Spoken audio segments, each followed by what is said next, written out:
Bonjour à tous, petite vidéo pour vous faire un point lecture et on va commencer par la déception du jour, enfin de cette vidéo. L'autre herbier de Amandine et Nicolas Labarre, c'est ça, hein, oui, aux éditions Mouton électrique. Livre très beau, esthétiquement il n'y a rien à dire. En même temps on a l'habitude avec les éditions Mouton électrique. Le souci que j'ai eu, c'est qu'en fait moi j'aime bien acheter un livre, oublier le résumé, et partir dedans sans rien savoir. C'est comme ça qu'on sait si un roman est réussi selon moi. Le problème que j'ai eu avec ce livre, c'est que au bout de 5 pages, je me suis dit mais je suis en train de lire quoi? Je veux bien que l'histoire prenne du temps à se mettre en place, etc. Il n'y a aucun problème avec ça. Mais là, même pas un soupçon, un petit quelque chose qui titille un petit peu, je m'ennuyais profondément, donc j'ai relu le résumé. Les 2 premiers mots, c'est Valentine s'ennuie. Là, oui, là, honnêtement, je me suis dit, c'est que c'est extrêmement réussi parce que je m'ennuie autant qu'elle. Donc en fait, ses parents ont acheté une maison, ils la refont, et le problème c'est qu'on leur fait, elle s'ennuie, qu'il n'y a pas d'accès internet, il n'y a rien, à part un grand terrain, une grande pâture derrière, enfin une forêt, tout ça. Elle va se retrouver dans un coin de forêt après avoir franchi une rivière impossible. Et là, elle va se retrouver face à un peuple méconnu, etc. Enfin, bref. Et ils vont l'aider à retrouver le chemin du retour. Le résumé, en fait, résume toute l'histoire. Je n'ai pas lu la fin, pourtant. Je m'en fous parce que on sait, en fait. C'est tout ça pour ça. Donc je pense que pour un jeune public, très jeune public, qui débute, peut-être en lecture à voix haute, ça peut être intéressant. Bon, les parents souffriront beaucoup, je pense. Néanmoins, moi, de mon côté, personnellement, je me suis dit, à partir du moment où elle se retrouve avec ce peuple en question, ça va devenir intéressant, honnêtement. Au début, j'étais là, ouais, on va découvrir un peuple, machin, on va apprendre des trucs, il va se passer quelque chose, enfin... Non. Non. Vous savez, c'est ce genre de choses qui fait comme ça, genre, hey, tu vas voir, tu vas voir, tu vas voir, non. Les montagnes russes. Mais en version ratée. Désolée, je peux pas défendre ce livre, je n'y arrive pas. Les seuls côtés positifs, c'est que l'autrice doit être très douée en poésie. Et si c'est ça, je conseille plutôt d'écrire de la poésie. Parce que là, en fait, c'est un roman qui est écrit à l'ancienne, un peu, vous savez, les contes, etc.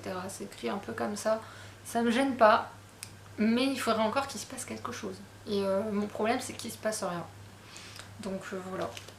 Pour moi, déception, il va être vendu. Et voilà. Il y a un sac qui commence à être préparé de l'autre côté.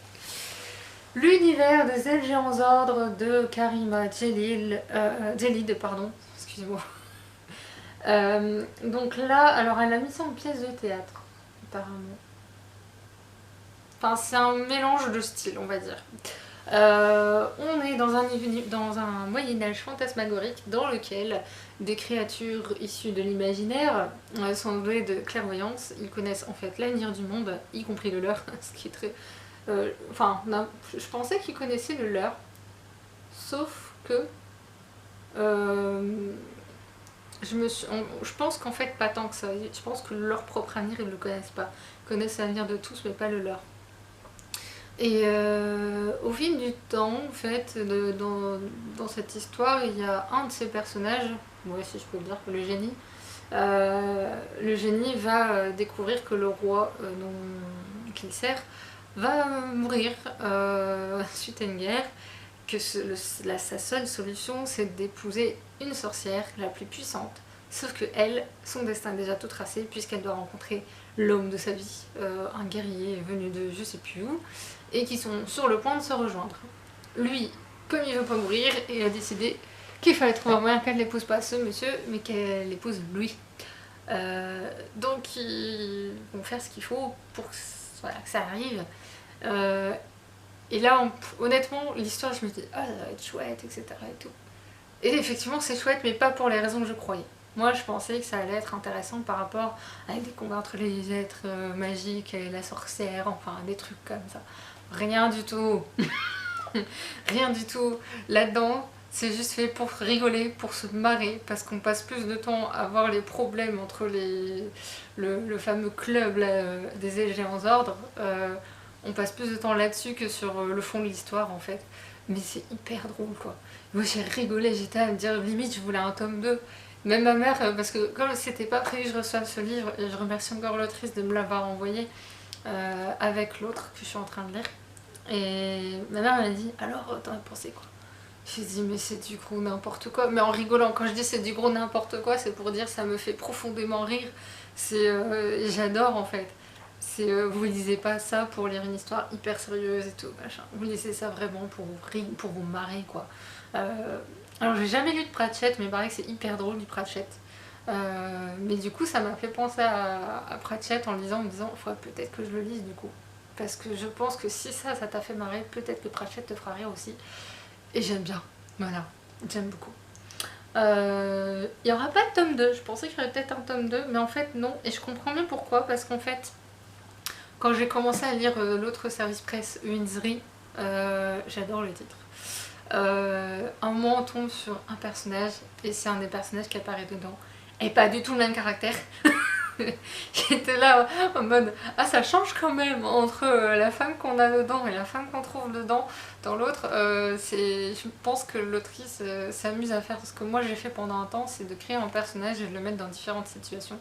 Moi pour m'endormir c'est ce que je fais, je me suis créé des personnages et je les mets dans différentes situations pour éviter que mon cerveau parte en vrille sur des demain je vais te dire ça ou ça, enfin bref, vous voyez genre. Moi j'ai fait ça, donc je pense qu'elle s'est amusée à faire ça et elle peut le refaire. Moi ça m'éclate. C'est voilà. Histoire corrosive et déjantée, c'est totalement ça. Ouais, c'est entre le conte, la pièce de théâtre, un tout petit soupçon de fantaisie. Enfin pour ce qu'il y en a. C'est un peu ça en fait. J'ai adoré, j'ai surkiffé. C'est Par contre, je sais qu'elle a reçu un prix qui est pas négligeable du tout, hyper important. Et je ne me souviens pas, il est dans le bouquin que je suis en train de lire. Quand je présenterai l'autre bouquin, je vous en reparlerai. Ensuite, je vais peut-être commencer par celui-là. Les contes de Biddle le Bard, version illustrée, J.K. Rowling et Lisbeth Zwerger, édition Gallimard Jeunesse. Que j'ai relu, oui, je l'ai relu. Alors, j'ai essayé de vous trouver une page intéressante à vous montrer. J'aime bien, c'est les pages sur les analyses de Albus Dumbledore, je trouve. Je trouve que c'est hyper visuel en plus, c'est ça que j'aime bien. Les illustrations sont très très douces. Et en fait, c'est assez marrant parce que quand je l'ai relu, je ne me souvenais pas des annotations de Albus Dumbledore. Je m'en souvenais pas du tout. Parce que moi j'ai la version poche. Et ouais, je m'en souvenais absolument pas. Donc comme quoi, c'est bien de relire un bouquin. Et en plus, alors, petit coucou à ma libraire adorée. J'ai encore l'étiquette de la libraire dessus. Il n'y a que ces étiquettes à elle que je laisse. C'est marrant, hein, je veux pas les retirer. Bref, j'ai lu également L'Arbre nu de Comme ça que Hendrik Kim. Wow, trop génial. C'est d'après le roman de Park Won-soo du même nom. En fait, il faut savoir qu'en langue originale, le roman d'origine fait 1200 pages. Imaginez en français, ce serait une horreur. Je sais pas s'il existe en français, j'ai pas regardé, je vous avoue. Moi, je l'ai pas vu sur les sites où je fais mes suivis de lecture.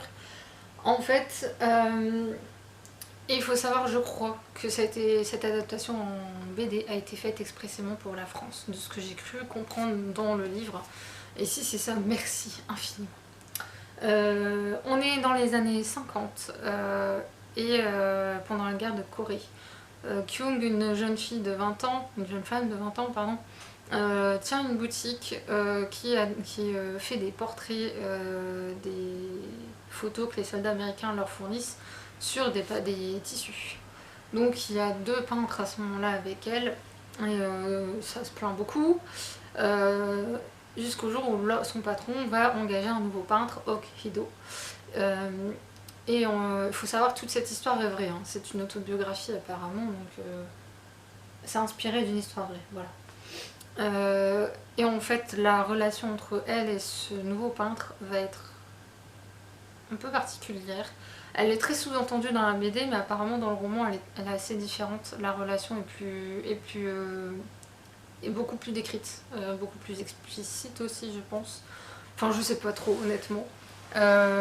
Et en fait, l'autrice à l'origine de ce roman l'a écrit suite après qu'elle ait appris Je sais pas si c'est après qu'elle a appris le décès du peintre ou je sais pas.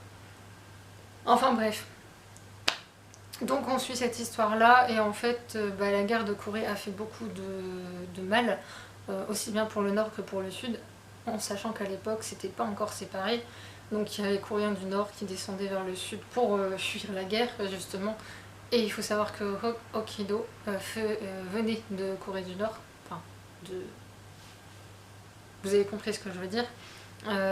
Et elle par contre elle a perdu ses frères et son père par rapport à cette guerre. Sa relation avec sa mère est hyper compliquée. Et honnêtement, j'ai lu ça le soir du changement d'heure. Je voyais l'heure passer, je me dis, ouais, c'est le changement d'heure, tu peux lire 1 heure de plus, c'est pas grave. Et j'en ai des frissons. Et je pouvais pas arrêter de le lire, il fallait que je le termine, c'était pas possible. Je trouve les graphismes très beaux. Je vais peut-être pas vous montrer le début. Alors, par exemple, je trouve, il y a un côté un peu caricature aussi sur certains visages. Il y a un petit peu de féminisme déjà dedans, je trouve ça étonnant parce que les femmes dedans ont du répondant quand même. Et en fait, j'ai beaucoup aimé parce qu'au début, vous avez la fille de l'autrice originale qui a expliqué pourquoi cette bande dessinée et pourquoi elle a accepté que ce soit adapté en bande dessinée.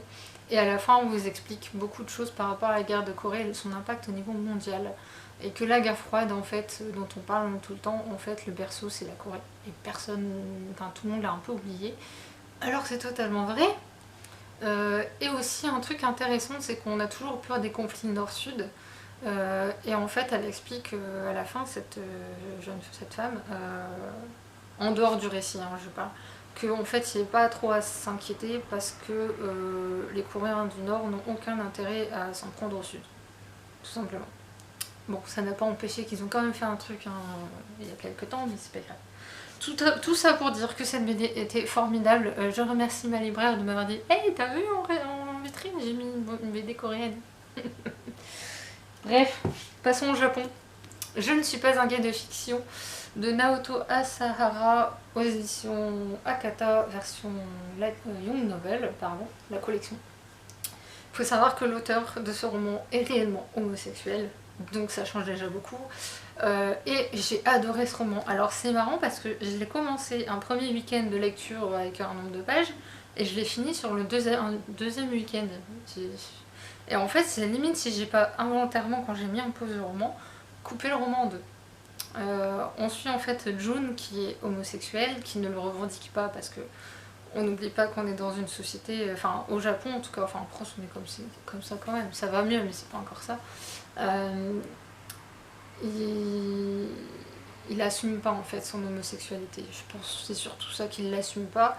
Les fans de Freddie Mercury et du groupe Queen qui l'écoutent en boucle, d'ailleurs les titres de chapitres font référence au groupe. Il y a beaucoup d'explications sur le groupe, sur Freddie Mercury, c'est hyper intéressant, notamment de ce point de vue là, il y a plein d'autres choses intéressantes sur ce livre. La seule personne à qui il parle ouvertement de son homosexualité et de ce qu'il vit au quotidien, c'est Monsieur Fahrenheit. C'est une personne qu'il a rencontrée sur internet. C'est un forum spécialisé je crois, et c'est un peu comme son grand frère ou son guide, on sait pas trop, mais j'adore Monsieur Fahrenheit. Je me suis bien fait avoir quand même. Bref, parce qu'on sait rien sur Monsieur Fahrenheit. On apprend des trucs, on te fait une idée du personnage et à la fin tu tombes de haut. C'est aussi simple que ça, enfin tu réagis comme Jun. Jun a un amant qui est un monsieur marié, voilà. Alors au début ça m'a un peu gêné, j'avoue, la relation qu'il a. La tonalité aussi du personnage était un peu atypique. C'est pas ce qu'on rencontre habituellement en littérature, encore moins dans des relations homosexuelles ou en homosexualité. Un homosexuel comme ça, on n'en rencontre pas habituellement et je trouve ça bien. Autre point qui était intéressant, moi je me suis posé des questions, en fait ça m'a fait me poser beaucoup de questions ce livre pendant les 90 premières pages. Parce qu'en fait, au bout d'un moment, il rencontre une jeune fille qui a acheté des Buzz-Hero, les mangas comme moi je lis. Elle en a honte parce qu'au Japon, quand vous êtes absolument fan de Buzz-Hero, vous êtes vu comme une fille sale. Terme japonais, fujoshi. Et lui, il l'a vu, et elle le supplie de rien dire, etc. Lui, il s'en fout. Il la voit même, prend même un peu de haut parce que lui, il feuillette vite fait le manga parce qu'il n'en a jamais lu. Il se dit, il faudrait peut-être que je me fasse un avis. Mais il dit, mais c'est pas la réalité du tout. C'est quoi ces gens qui lisent ça? Il a beaucoup de mépris pour ce genre de littérature. Et sauf qu'il va finir par l'accompagner à une convention spéciale. Comment Quackaz, je me demandais plus, je sais plus. Et elle va tomber amoureuse de lui. Ils vont sortir ensemble. Et là, je me suis dit, attends, tu peux pas faire ça. Mais la suite du roman fait que... Est-ce que je peux en dire plus? Ouais, non, je vais pas en dire plus. Parce qu'en fait, justement, la question, c'est que lui, il fait ça pour se protéger son secret. Mais la vie va en décider autrement, on va dire ça comme ça. Et j'ai trouvé l'évolution de Jun hyper intéressante. Sa relation avec sa petite amie, qu'on pourrait trouver dérangeante. En fait, moi j'ai bien aimé. Au début, c'était hyper dérangeant, mais après, oh, je vais pas en dire trop, mais disons que les choses font que ça va bien se passer quand même. Le meilleur ami de Jun, j'aurais envie de le baffer parce que c'est un stéréotype un petit peu, et on se rend compte que c'est un personnage beaucoup plus profond que ça. Beaucoup moins stupide qu'il n'y paraît. Et en fait, ce roman aborde énormément de thèmes en plus de l'homosexualité. On vous parle aussi du sida, la différence entre le VIH et le sida, parce que ça on n'en parle pas. On vous parle aussi de la pression sociale, on vous parle du suicide au Japon, on vous parle tellement de sujets. Le système scolaire aussi au Japon, légèrement abordé mais pas trop. D'ailleurs, il y a une scène là dans l'amphithéâtre qui m'a fait hurler de rire.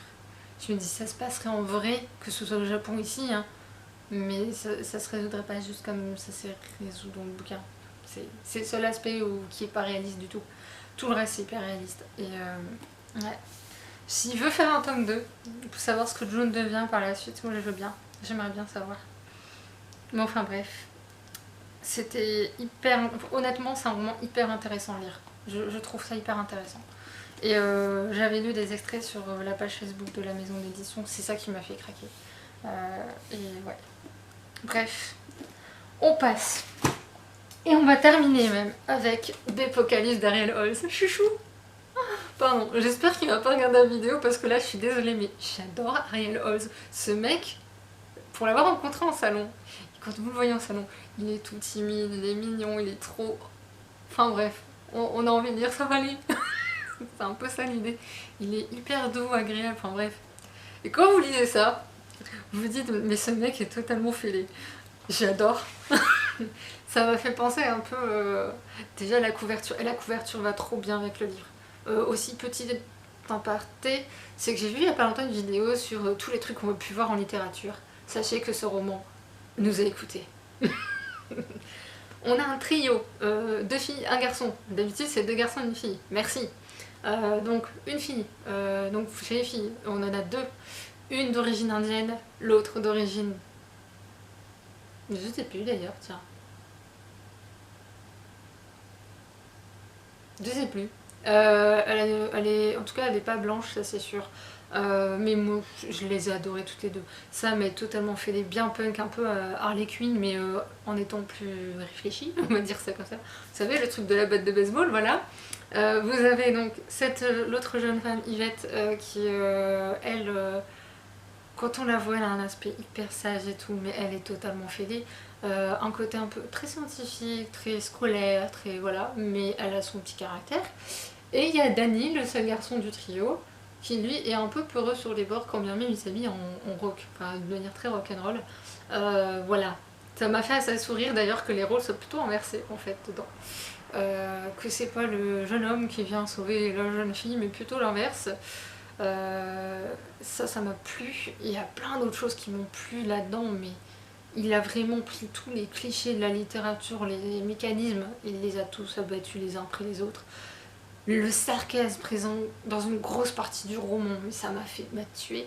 Il a une créativité, je ne sais pas d'où il sort ça, et à chaque fois, Ariel Holz nous fait le coup, on devrait le savoir maintenant. Mais moi, enfin, je le sais, mais en même temps, je sais pas comment il va le présenter. Il a toujours cette habitude de nous parler de choses en rapport avec la mort ou des choses sombres, enfin bref. Il nous fait toujours ça et moi j'adore. J'adore rien que pour ça parce qu'il arrive à rendre ça hyper drôle. Le sarcasme était tellement bien présent, le cynisme aussi. Euh, Après, c'est des adolescents, mais par exemple, le lycée. On est donc après l'apocalypse. Hein. Pour le lycée, ils ont les cours classiques comme nous, on a, et ils ont les cours de survie, de cryptozoologie, de cryptozoologie, ouais, d'ésotérisme, des trucs comme ça. J'étais hilar quoi. Je me suis dit comment il peut aller chercher ça. Alors l'histoire, je vous ai toujours pas dit l'histoire, hein, mais donc on suit Sam Sarah, je dis Sam, c'est parce qu'on l'appelle Sam tout le long du livre. Sam Sarah n'oublie jamais sa batte de baseball, ses talismans et son couteau de chasse. D'ailleurs la première page, dès la première page, on est dans le vif du sujet. Franchement, j'ai rigolé. Et en fait, voilà, en fait, au bout de 8 ans après l'apocalypse, ils vont, comment ils disent ça, lever la quarantaine dans l'ancien parc public où son père est mort au moment de l'apocalypse. Il était policier avant, donc elle n'est pas hyper contente, mais comme il n'y a plus assez de nourriture et que là-bas il y en a, ils sont un petit peu obligés d'ouvrir les frontières, on va dire ça comme ça. Et ce qui va sortir de cet endroit-là, il va y avoir des jumeaux, un garçon et une fille, mais ils sont blancs, enfin albinos quoi, on peut dire albinos. Et en fait les gens sont hyper pas rassurés parce que les mutants ils sont normalement faits pour être tués, pas pour être faire copain-copain. Et en fait il va se passer des choses pendant l'examen de fin. Tu peux le dire ou pas? Oui, parce qu'en fait il y a l'examen final de fin d'année pendant lequel il va y avoir des blessés et des morts aussi. Et tout va accuser forcément les nouveaux venus, les mutants. Mais est-ce qu'ils ont vraiment tué ou pas? That is the question. Donc il y a un côté thriller, il y a un côté SF, il y a un côté... Bref. Et puis c'est Ariel Holz. De toute façon j'ai dit à ma mère, parce que j'étais en train de le lire, j'étais à fond dedans chez mes parents, ma mère elle m'a dit ouais c'est bon, ça va être une bonne lecture. Et en fait, le jour où je le lisais, quand je suis rentrée chez moi, j'ai appris que le dernier salon du livre de l'année où je devais aller était annulé. Ça m'a totalement coupé dans mon élan. Et comme j'aimais trop ce roman, j'ai attendu avant de reprendre ma lecture. Je me suis défoulée avant en fait. Et je remercie mon groupe de lecture sur les réseaux sociaux, elles m'ont bien aidé les filles, franchement merci. Et j'ai repris du coup et j'ai terminé en une traite d'une fois parce que c'est Ariel Holz quoi. Mais je peux le voir. Bref, tout ça pour dire que j'ai adoré le travail éditorial, enfin, my god. Il est trop génial. Franchement, c'est... J'hésite à le mettre en coup de cœur. J'hésite. Mais... Je sais pas ce qui... Je sais pas. Mon cœur balance. Mais j'aime Ariel Holz. J'aime Ariel Holz, j'aime tout ce qu'il fait. J'en ai encore 2 à lire de lui. Je pensais vous faire du spécial, mais j'en ai que 2 et c'est la même saga. Donc, pas d'intérêt. Enfin bref, je vais m'arrêter là, je vais vous laisser, je vais arrêter de m'extasier devant ce livre trop génial. Franchement, allez-y, c'est fun, ça demande de la réflexion quand même, parce que l'aspect thriller, et franchement, même quand on pense savoir, on sait certes, mais pas pourquoi. Voilà.